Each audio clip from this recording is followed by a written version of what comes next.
నేను ఒకటే మనవి చేస్తున్నా, నారా చంద్రబాబు నాయుడు గారిని 53 రోజులు లోపల పెడితే వాళ్ళ అబ్బాయి కక్ష తీర్చుకుంటున్నాడు. అంతేగా మమ్మల్ని లోపల పెడితే మేమెంత కక్ష తీర్చుకోవాలి? ఆలోచించుకో లోకేష్. మీ నాన్నని 53 రోజులు లోపల పెట్టారనే కదా ఇంతమంది లోపల పెడుతున్నావు. నెల తరబడి లోపల ఉంటున్నారు. వాళ్ళ కుటుంబాలన్నీ కక్ష పడితే నీ పరిస్థితి ఏంటో ఆలోచించుకో. మమ్మల్ని కక్ష పెట్టి లోపల పెట్టిస్తావా? మనోధైర్యాన్ని ఈషన్ మాత్రం కూడా కోల్పోయే పని లేదు. మనోధైర్యాన్ని కోల్పోయే వాళ్ళు రాజకీయాల్లోనే ఇవాళ లోకేష్ రెడ్ బుక్ రాజ్యాంగంలో ఉండటానికే వీల్లేని పరిస్థితి. మనోధైర్యంతో ఉన్నవాళ్లే ఇవాళ రాజకీయాల్లో ఉండాలని నిర్ణయించుకున్నాం. మా మనోధైర్యాన్ని కోల్పోము. ఈ క్రమంలో ఈ పోలీసు వారు పచ్చ చొక్కాలు వేసుకొని పరిపాలన చేసే పోలీసులు కొంతమంది, అందరినీ అన్నో, వాళ్ళు చేసే క్రమంలో, మా మీద కేసులు పెట్టే క్రమంలో, మమ్మల్ని అరెస్ట్ చేసే క్రమంలో, మమ్మల్ని హింసించే క్రమంలో ఏమైనా సిద్ధం. దానిలో సందేహం లేదు.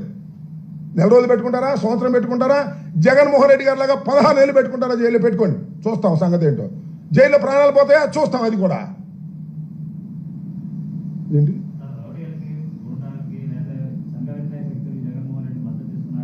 అని సంఘ విద్రోహ శక్తి. అసలు జగన్మోహన్ రెడ్డి సంఘ విద్రోహ శక్తి అండి, ముఖ్యమంత్రిగా పనిచేసిన వ్యక్తి.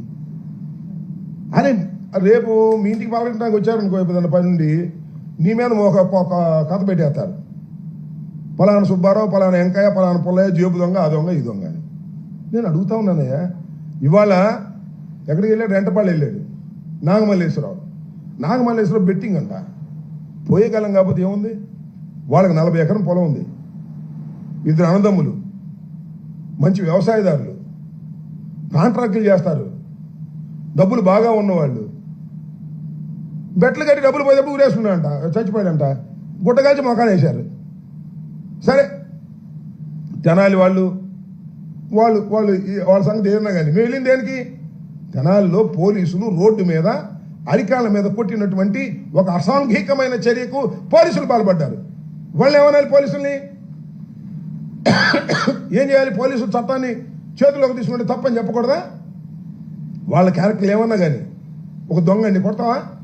ఒక రేపిస్ట్ కొడతావా? చట్టం ఉంది.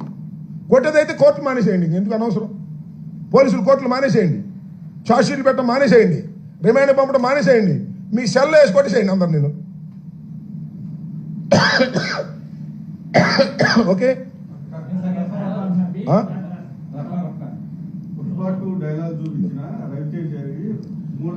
ఏందండి నాకు అర్థం కాలేదు. ఎస్, నేను చెప్తాను. రఫా గురించి మీరు కూడా అడిగేది. మొన్న రేవంత్ రెడ్డి ముందే మాట్లాడాయా? ఎవరు? అల్లు అర్జున్ ఒక సినిమా డైలాగ్ చెప్తానండి అని రేవంత్ రెడ్డి దగ్గర చెప్పాడు. రఫా రఫా రఫా అని చెప్పాడా లేదా? కేసు పెట్టమని అతను. నేను చెప్తాను, నేను చెప్పేది నబ్బా, అది కూడా చెప్తాను. ఒక సినిమా డైలాగ్ని ఒకడెవడో అమాయకుడు కానీ ఇన్మీచుడు కానీ అటు పట్టుకున్నాడే, అదేమి రైట్ అని నేను అంటలా. అసలు నేను ఇక్కడ ఆలోచించాల్సింది ఏంటంటే,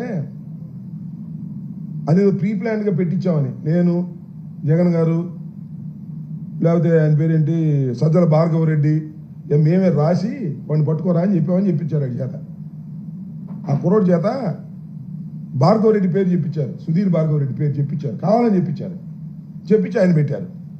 మేము చెబుతామండి ఆ పనులు, మేము చేస్తామండి ఆ పనులు. సరే, నేను అడుగుతున్నా, ఒక అమాయకుడు, ఇంకో విషయం తెలుసా మీకు? మీ పేరు చెప్పను ఇప్పుడు, అందుకే పేరు చెప్తే తేడాలు వస్తున్నాయి. ఏమో తెలుసా? అతను తెలుగుదేశం అన్నారు. తెలుగుదేశం సభ్యత్వం ఉందంట. అంటే తెలుగుదేశంలో సభ్యత్వం ఉన్నవాడే సంవత్సర కాలం పరిపాలన తర్వాత రఫ రఫ రఫ అని పెట్టాడంటే ఏంటి? మీరు ఎక్కడికి పోతున్నారు? మీ ప్రభుత్వం. ఒక కుర్రవాడు తెలుగుదేశం సభ్యత్వం ఉండి రఫ రఫ కోసేస్తాం అంటుండే. మీ కార్యకర్త అంత తిరగబడ్డాడంటే మీరు ఎక్కడికి పోతున్నారా లోకేష్? ఎక్కడికి పోతున్నారా చంద్రబాబు?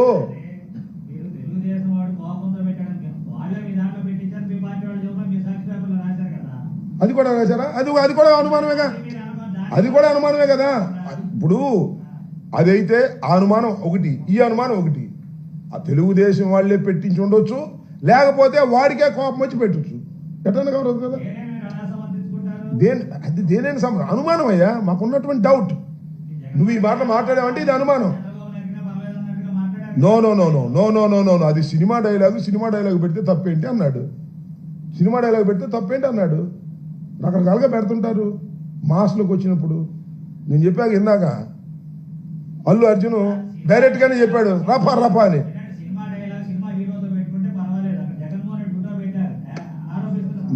నువ్వు చూడయ్యా, నువ్వు చూడు బాలకృష్ణ ఫోటోలు పెట్టి, బాలకృష్ణ చంద్రబాబు ఫోటోలు వేసి ఇవన్నీ చూపించాక ఇప్పుడు టైం లేదే.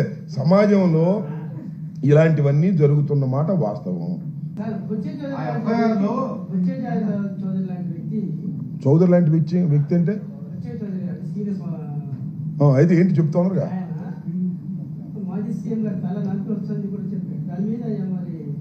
ఆయన బుచ్చి చౌదరి కాదు, పిచ్చి చౌదరి.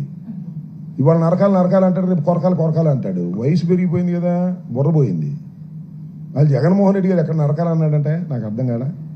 వాడి సందర్భంలో ఏమన్నాడు ఏంటని తెలుసుకున్నాడు, అంతే కదా. దానిలో తప్పేంటి, సినిమా డైలాగ్ కదా అన్నాడు. ఆయనకున్న ఆ స్పాంటేనియస్ దానికంటే జగన్మోహన్ రెడ్డి గారు మెరకాయ నరికేస్తాడా కొరికేస్తాడా ఈ పిచ్చి చౌదరి బుచ్చి చౌదరిని. పిచ్చెక్కినట్టుగా ఉంది అతనికి. ఆయన ఫ్రస్ట్రేషన్లో ఉన్నాడులే. ఆయన ఏదో ఫ్రస్ట్రేషన్లో ఉన్నాడు. మేము కేసు పెడితే తీసుకొచ్చేవాడు ఎవడే తీసుకునేది? ఆ సర్వశ్రేష్ఠ త్రిపాఠి తీసుకుంటాడా? ఒకవేళ తీసుకుంటే వాడిని ట్రాన్స్ఫర్ చేస్తారు. ఎవరన్నా సిన్సియర్గా ఒక ఆఫీసర్ ఉన్నాడు, ఇట్లా నరకాలు అన్నాయని తీసుకెళ్ళి ఇచ్చామనుకో, నగరంపాలెంలోనో లేకపోతే ఇంకో చోట మాబోటి ఇచ్చామనుకో, ముందు వాడు ట్రాన్స్ఫర్ చేస్తారు వాడు తీసుకున్నందుకే. ఇట్లా ఉంది వ్యవహారం. మేము కేసులు పెడితే తీసుకునే పరిస్థితి ఉందా ఇవాళ? ఏంటి ఇచ్చినాడికి ఏం దిక్కులేదు. పబ్లిసిటీ సంఘం సార్ ఇచ్చినాడు, 2 ఇచ్చానయ్యా. ఏమయ్యా 2 ఇచ్చా. ఎక్కడ ఏపేటిది? పట్టాపురం పోలీస్ స్టేషన్లో కిరాక్ ఆర్పీ మీద, సదరు కిరాక్ ఆర్పీ గారి మీద, శ్రీ కిరాక్ ఆర్పీ గారి మీద, శ్రీ ఆయన పేరేంటి, సీమ రాజా మీద 2 కంప్లైంట్స్ ఇచ్చా. బుష్ నా మీద కేసులు పెడుతున్నారు. నా ఎలా నువ్వు ఇస్తావా మా వాళ్ళ మీద కేసులు అని అక్కడ సిఐ గారి కోపం వచ్చి నా మీద కేసు పెట్టాడు. సిఐ గారు వాళ్ళు నగరంపాలెం కాదు, నేను ఇచ్చింది ఇది, నిన్నొచ్చింది నగరంపాలెం. చెప్పాక ఇప్పుడు సెక్షన్లో విషయం ఆ సెక్షన్ చదివితే కానీ తెలియదు. రాత్రి చీకట్లో వచ్చి ఇచ్చారు, చూసుకోవాలి. ఇంకా సెక్షన్ చూడాలండి. ఇదే 223, 126, 189 ఇవన్నీ ఇచ్చారు, చూసి చెప్తాం.